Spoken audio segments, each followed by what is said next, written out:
பழைய ஏற்பாட்டு காலத்தில் உலகம் பாவத்தாலும் அக்கிரமத்தாலும் நிரம்பியிருந்தது. மனிதர்களின் எண்ணங்களும் செயல்களும் ஆண்டவருக்கு பிடிக்காதவையாக மாறின. வன்முறை, அநீதி, அகந்தை ஆகியவை பூமி எங்கும் பரவி இருந்தன. இதை கண்ட ஆண்டவர் மிகவும் வருந்தினார். ஆனால் அந்த காலத்தில் ஒரே மனிதன் மட்டும் ஆண்டவருக்கு பிரியமானவனாக இருந்தார். அவர்தான் நோவா. நோவா நீதிமானாகவும் குற்றமற்றவராகவும் வாழ்ந்தார். அவர் ஆண்டவரோடு நெருக்கமாக நடந்தார். நோவாவின் விசுவாசத்தையும் கீழ்ப்படிதலையும் பார்த்த ஆண்டவர் வரவிருக்கும் பெரும் அழிவிலிருந்து அவரை தேர்ந்தெடுத்து காப்பாற்ற தீர்மானித்தார். ஆண்டவர் நோவாவிடம், பூமியை நான் பெரும் வெள்ளத்தால் அழிக்கப் போகிறேன், ஆனால் நீயும் உன் குடும்பமும் காப்பாற்றப்படுவீர்கள். நீ ஒரு பெரிய பேழையை கட்ட வேண்டும் என்று சொன்னார். ஆண்டவர் பேழையின் அளவுகளையும் அதை எவ்வாறு கட்ட வேண்டும் என்பதையும் தெளிவாக கூறினார். நோவா ஆண்டவருடைய வார்த்தைகளை கேட்டு எந்த சந்தேகமும் இல்லாமல் கீழ்ப்படிந்தார். மக்கள் அவரை கேலி செய்தார்கள். மழையே இல்லாத இடத்தில் இவ்வளவு பெரிய கப்பல் என்று சிரித்தார்கள். ஆனால் நோவா மனிதர்களை கவனிக்காமல் ஆண்டவருடைய கட்டளையை மட்டும் நிறைவேற்றினார்.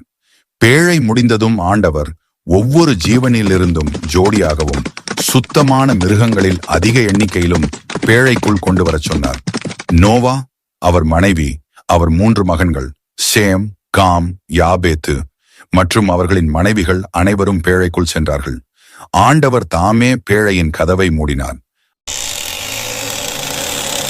அதன் பின் கனமழை பெய்யத் தொடங்கியது. 40 நாள் 40 இரவு இடைவிடாமல் மழை பெய்தது.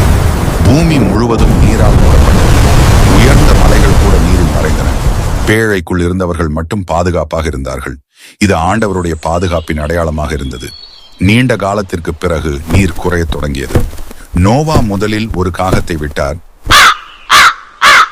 பின்னர் ஒரு புறாவை விட்டார். இறுதியில் புறா ஒலிவ இலை கொண்டு திரும்பிய போது பூமியில் வாழ்க்கை மீண்டும் தொடங்கியதை நோவா அறிந்தார். ஆண்டவர் கட்டளையிட்டபடி அனைவரும் பேழையிலிருந்து வெளியே வந்தார்கள்.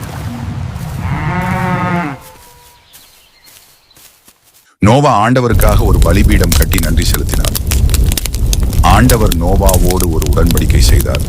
இனி நான் பூமியை வெள்ளத்தால் அழிக்க மாட்டேன் என்று வாக்குறுதி அளித்தார். அந்த உடன்படிக்கையின் அடையாளமாக வானவில் கொடுக்கப்பட்டது. இந்த கதை ஆண்டவருக்கு கீழ்ப்படிதலும் விசுவாசமும் கொண்ட வாழ்க்கை எவ்வளவு முக்கியம் என்பதை கற்றுத்தருகிறது. நோவாவின் வாழ்க்கை ஆண்டவரை நம்புகிறவர்களை அவர் எப்போதும் கைவிட மாட்டார் என்பதற்கான சாட்சியாக இருக்கிறது இந்த கதை.